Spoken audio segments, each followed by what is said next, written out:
الحمد لله الذي أمر بالعدل والإحسان ونهى عن الظلم والعدوان. نحمده تعالى ونشكره ونعوذ بالله من شرور أنفسنا ومن سيئات أعمالنا. من يهده الله فلا مضل له ومن يضلل فلا هادي له. أشهد أن لا إله إلا الله وحده لا شريك له وأشهد أن محمدا عبده ورسوله. اللهم صل وسلم على محمد وعلى آله وصحبه أجمعين. أما بعد، فيا عباد الله اتقوا الله لعلكم تفلحون، لأن الله تعالى يقول في كتابه العزيز وهو أصدق القائلين: يا أيها الذين آمنوا اتقوا الله حق تقاته ولا تموتن إلا وأنتم مسلمون. Alhamdulillah, segala puji bagi Allah Subhanahu wa Ta'ala, Tuhan semesta alam, atas limpah nikmat hidayah, karunia dan inayahnya, sehingga pada pagi hari ini kita bisa berdiri sama tinggi dan duduk sama rendah, bersimpuh di hadapan Allah Subhanahu wa Ta'ala. Lidah kita basah, berzikir, bertakbir dalam rangka mengagungkan asma'nya, bertahmid dalam rangka mensyukuri nikmatnya, dan bertahlil dalam rangka mengesahkan asma' dan sifatnya. Semuanya kita lakukan dalam satu tujuan, mengharap ridha Allah Subhanahu wa Ta'ala semata.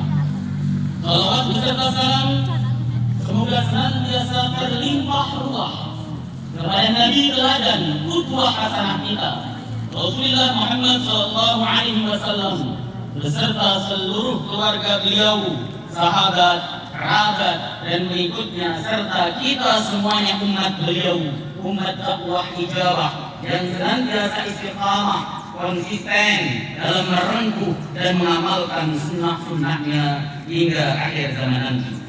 Ma'asyiral muslimin rahimakumullah, Allahu akbar, Allahu akbar, Allahu akbar. La ilaha illallah, wallahu akbar, walillahil hamd. Pada pagi hari ini yang mulia, di hari Idul Adha ini, kita bersama berusaha sekuat tenaga merespon salah satu perintah Allah Subhanahu wa Ta'ala yang merupakan bukti loyalitas keimanan kita kepadanya, yaitu kita diperintahkan untuk memotong keterikatan kita terhadap dunia yang fana ini dengan wujud menyembelih binatang kurban. Jika dulu Nabi Allah Ibrahim alaihissalam, dia diperintahkan oleh Allah Subhanahu wa Ta'ala untuk menyembelih anak sematawayangnya yang diperoleh pada saat beliau berusia senja, Ismail alaihissalam. Ketika Nabi Allah Ibrahim alaihissalam diusik oleh Allah Subhanahu wa Ta'ala dalam tidurnya, Allah Subhanahu wa Ta'ala memerintahkan untuk menyembelih putranya.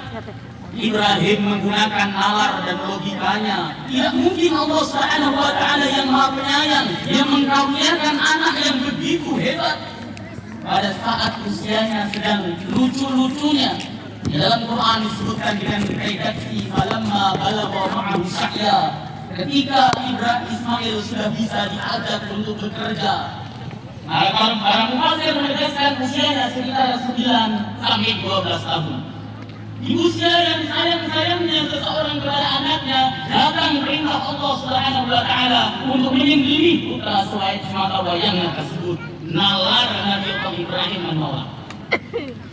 Tapi ketika perintah ini diulang 2 kali, 3 kali, Ibrahim alaihissalam mencampakkan logikanya, diterima perintah Allah Subhanahu wa Ta'ala tersebut dengan ta'abbudi, dengan pengabdian total, bahwa apa saja yang diperintahkan oleh Allah pasti baik.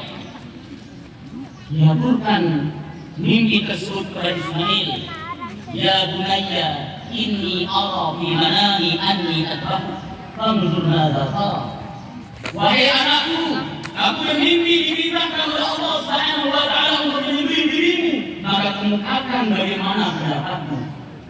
Ismail yang kecil dengan senyum dan gagah menjawab, ya abatif al-matumar, satajiduni insyaallah minas sabirin.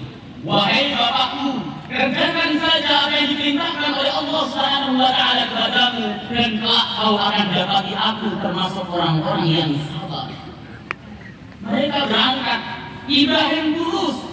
Dia betul-betul berniat untuk melaksanakan perintah Allah. Dia letakkan kecintaan Allah di atas kecintaan terhadap makhluknya, termasuk kecintaan terhadap anaknya. Ini keimanan sejati.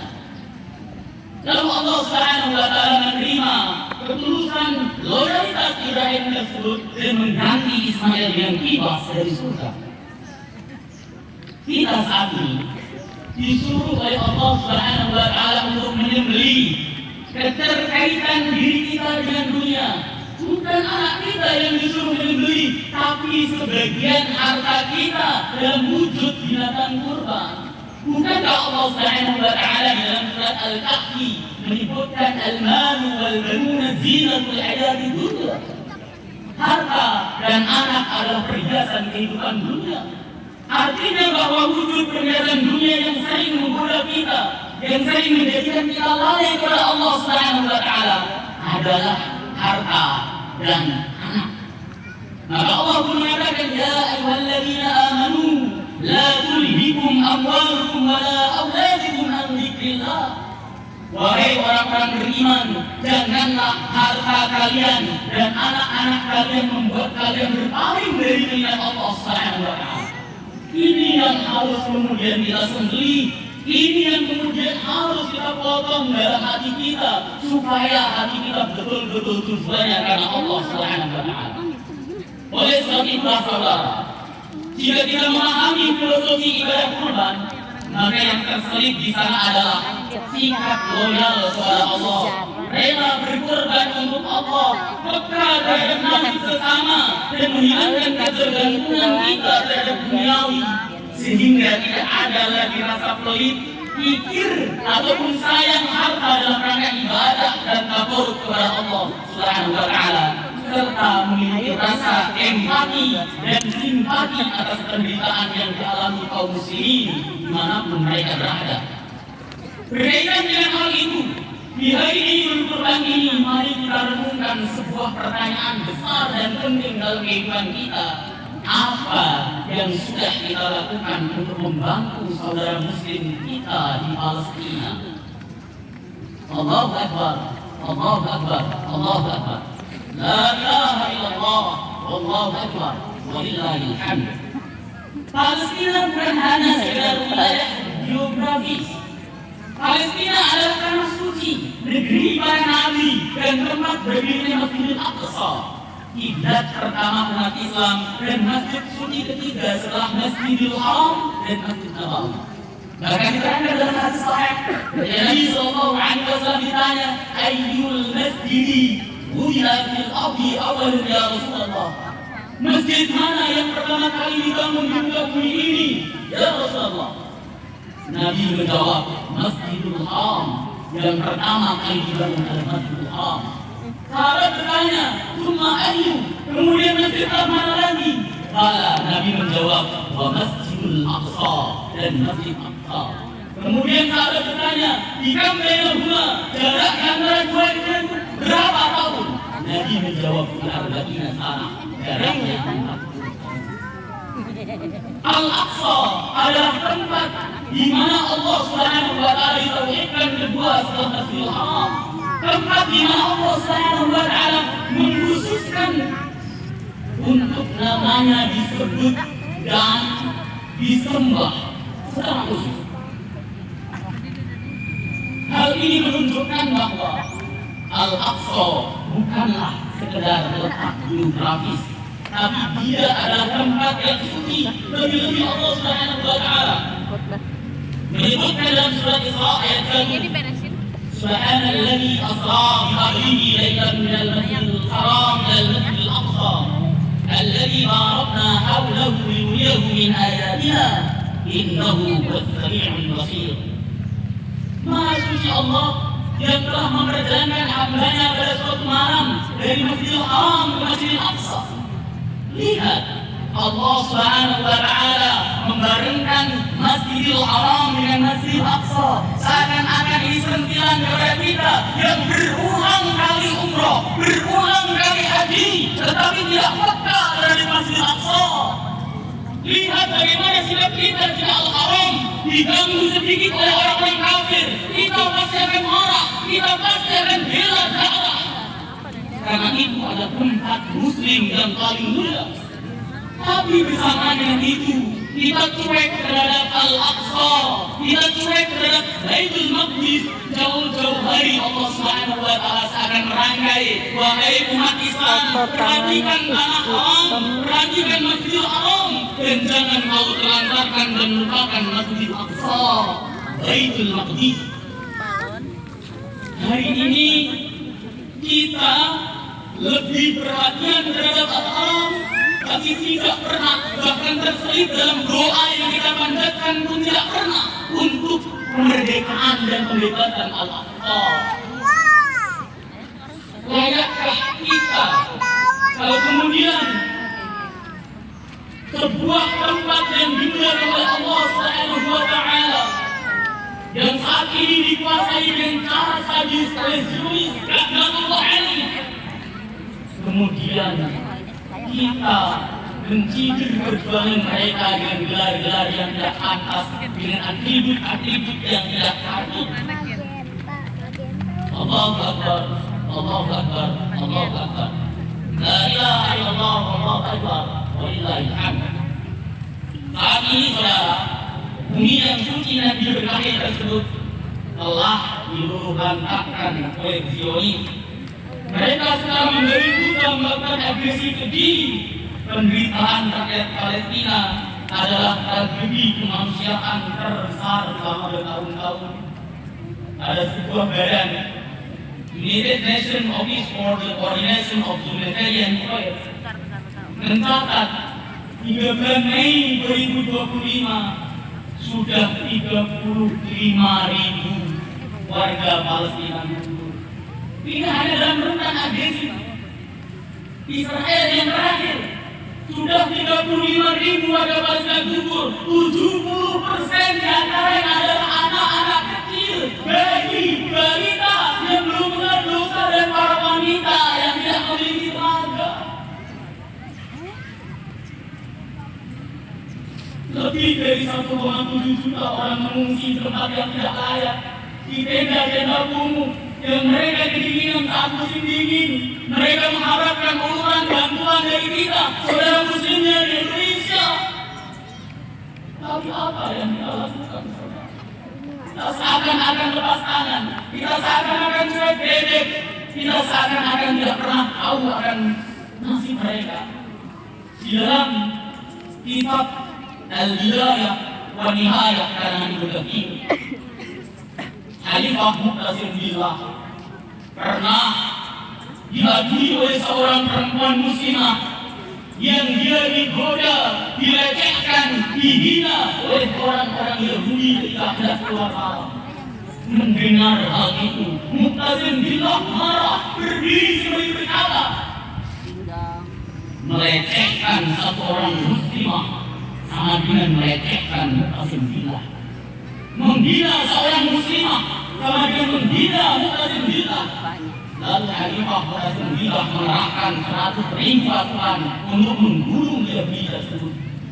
Kenapa Khalifah Mu'tasim Billah memiliki kepekaan yang dahsyat? Karena dia memahami firman Allah, innamal mu'minuna ikhwah, sesungguhnya orang-orang mukmin itu bersaudara. Kita bersaudarakan atas nama iman, kita bersaudarakan atas nama Islam. Tidak peduli apa organisasinya, apa manhajnya, dia muslim, dia saudara kita. Bukankah Allah telah menyebutkan kata ikhwah? Al-Mustafa Al-Marawi dalam tafsir Al-Marawi ketika menyebutkan kata ikhwah, beliau mengartikan ikhwah itu persaudaraan yang erat layaknya saudara kandung. Bagaimana kalau kemudian yang kita dapati adalah anak kita, adik kita, ibu kita, istri kita, saudara kita diperkosa orang? Apa yang kita lakukan, kita pasti akan marah, asap golok dan sebagainya. Tapi tatkala yang sedang dizalimi adalah saudara muslim kita yang di Palestina, yang di Suriah, yang di Rohingya, dimanapun mereka berada, kita tetap tidur dengan tenang bahkan morok. Kenapa? Karena kita merasa dia bukan saudara kita, dia bukan apa-apa kita. Jemaah yang dimuliakan oleh Allah Subhanahu wa taala, bukankah Rasulullah sallallahu alaihi wasallam pernah bersabda, "Matalul mu'minin fi tawaddihim wa tarawmihim wa ta'amufihim matalul jasad idza istada minhu 'udwun tada'a lahu sa'irul jasad bis-sahar wal humma." Perumpamaan orang-orang mukmin dalam kasih sayang, cinta dan empatinya adalah seperti satu tubuh. Jika salah satu anggota tubuh sakit, maka seluruh tubuh meresponnya dengan begadang, tidak bisa tidur dan demam. Rawahu Bukhari wa Muslim. Artinya sebagai seorang muslim, Rasulullah Shallallahu Alaihi Wasallam telah mempersatukan kita. Intinya adalah ukhuwah Islamiyah. Jangan kemudian kita kotak-kotakan lagi. Kita ini saudara mereka yang berjuang mempertahankan tanah, memperjuangkan nyawa, memperjuangkan harga dirinya. Dengan gelar-gelar yang tidak tahu, mereka butuh doa kita, saudara. Meskipun kita mereka sudah mengeluarkan harta yang kita miliki untuk membantu mereka, setidaknya jaga lidah kita dari menyakiti hati mereka. Jemaah sekalian yang dimuliakan oleh Allah Subhanahu wa taala. Allahu Akbar, Allahu Akbar, Allahu Akbar. La ilaha illallah, Allahu Akbar, walillahil hamd. Ini bukan semata karena perintah moral, tapi kewajiban syar'i. Ketika umat Islam diserang karena agama, maka kaum muslimin harus membantu mereka. Lalu bagaimana cara kita peduli kepada saudara muslim kita di Palestina? Ada banyak cara. Di antaranya adalah satu, doa yang tulus dan terus-menerus dari kita. Minimal di dalam sholat kita doakan saudara-saudara muslim kita supaya mereka tetap istiqamah dan sabar dalam perjuangannya dan Allah memberikan kemenangan kepada mereka. Yang kedua, memberikan donasi dan bantuan untuk mereka. Urutan tangan kita meskipun receh, tetapi jika dikumpulkan banyak kaum muslimin di Indonesia, maka jumlahnya akan besar dan itu mungkin bisa mengurangi penderitaan mereka. Saudara, Ramadan kemarin pada saat kita berbuka dengan kolak, bahkan di antara kita banyak yang menyanyiakan makanan. Saudara-saudara kita di Palestina banyak yang hanya berbuka dengan air yang dikasihkan. Itu fakta. Mereka merajang lalu kemudian mereka rebus dengan garam supaya mereka bisa mengisi perutnya. Sebenarnya kita bertawa terbahak-bahak bersama dengan keluarga kita. Mereka menangis, bahkan banyak di antara anak-anak mereka mati kelaparan. Mari kita bersama menemui apa kontribusi kita untuk saudara kita. Yang ketiga yang mesti kita lakukan adalah mengedukasi masyarakat agar tidak terjebak pada propaganda Zionis yang seakan-akan itu semuanya adalah kesalahan Palestina. Yang keempat, menolak produk yang mendukung penjajahan dan kekerasan. Jangan anggap kecil tindakan kita, saudara. Allah akan melihat segala usaha kita, bukan hasil. Meskipun kita telah berusaha dan belum berhasil, Allah tetap berikan pahala kepada kita. Sebab kita bersama dengan orang-orang baik, orang-orang yang berjuang. Mereka yang mencoba untuk menegakkan hak, menegakkan dan melawan kebatilan. Wahai kaum muslimin, jangan sampai hari raya yang kita lakukan ini, ibadah kurban yang kita lakukan ini adalah menjadi ritual kosong tanpa makna pengorbanan. Jangan sampai penyembelihan kurban hanyalah untuk unjuk gigi tanpa nilai apapun saat kita abai dengan penderitaan saudara muslim kita dimanapun berada. Saat kita tidak memiliki empati, saat kita tidak memiliki simpati. Jangan sampai kemudian ibadah kurban kita hanya sekedar untuk menunjukkan status sosial kita. Mari kita bersama berdoa kepada Allah Subhanahu wa taala. Mudah-mudahan dengan doa ini Allah mengijabah, memberikan kepada kita kaum muslimin persatuan, kekuatan, memberikan kaum muslimin kesadaran untuk selalu membantu, untuk selalu berempati dan bersimpati kepada saudara muslim kita dimanapun berada, termasuk kepada tetangganya. Allahumma ighfir lil muslimina wal muslimat wal mu'minina wal mu'minat al ahya'i minhum wal amwat. Ya Allah, ampunilah segala dosa dan khilaf kami ya Allah. Kami terlalu banyak berbuat dosa kepada Engkau ya Allah. Kami kurang peka terhadap saudara-saudara muslim kami ya Allah. Kami terlena dalam kehidupan dunia kami ya Allah, sehingga banyak melalaikan akhlak kami ya Allah. Allahumma ighfir lana dzunubana wa liwalidina warhamhum kama rabbawna shighara. Ya Allah, ampuni dosa kami dan kedua orang tua kami ya Allah, baik yang hidup maupun yang telah wafat ya Allah. Sayangi mereka ya Allah. Hidup orang tua kami yang telah tiada dengan kasih sayang-Mu ya Allah, dengan rahmat-Mu ya Allah. Kucurkan kasih sayang-Mu ya Allah. Bikin mereka bangga dan bahagia di sana ya Allah, karena melihat kami anak-anaknya di sini berlaku soleh ya Allah. Jangan Kau biarkan mereka merana karena melihat kami yang rakus dunia ya Allah. Ya Allah ya Rahman, Allahumma ansur ikhwanana al-muslimina fi Filastin. Ya Allah, tolonglah saudara-saudara kami yang berjuang di Palestina ya Allah. Allahumma farrij karbahum. Ya Allah, angkatlah segala macam penderitaan mereka ya Allah. Wasfi jarahum, sembuhkanlah luka mereka ya Allah, luka zahir maupun batin ya Allah. Wa taqabbal syuhada'ahum, dan terimalah orang-orang mati syahid mereka ya Allah. Tempatkan di tempat yang mulia ya Allah. Wahqin dima'ahum, ya Allah, hentikanlah darah mereka yang mengalir ya Allah. Ya Arhamar Rahimin. Allahumma alaika biman zalamahum wa 'adzabahum. Ya Allah, timpakanlah azab kepada orang yang menzalimi saudara-saudara kami dimanapun berada mereka berada ya Allah. Allahumma alaika bil yahudi al-mu'adadin. Ya Allah, binasakanlah, timpakanlah azab-Mu kepada mereka orang Yahudi yang melampaui batas ya Allah. Alladzina qatalu ikhwanana al-muslimina al-mustad'afina fi Filastin. Mereka orang-orang yang membinasakan saudara-saudara kami yang lemah di Palestina ya Allah. Allahumma qtulhum.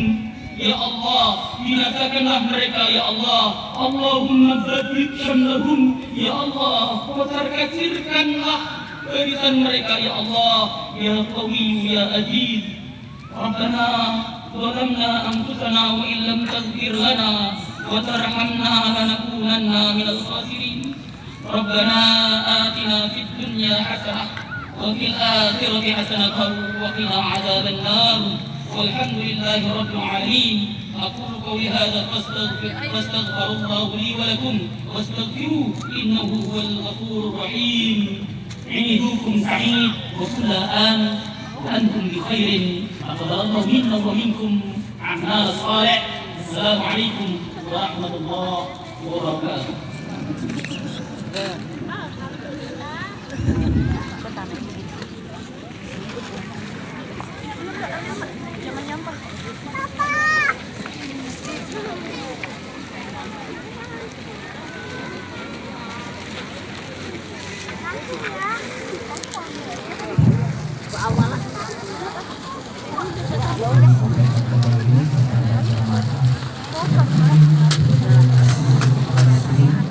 Bisa masuk ke rekening bukti yang ada pada link yang kami gunakan.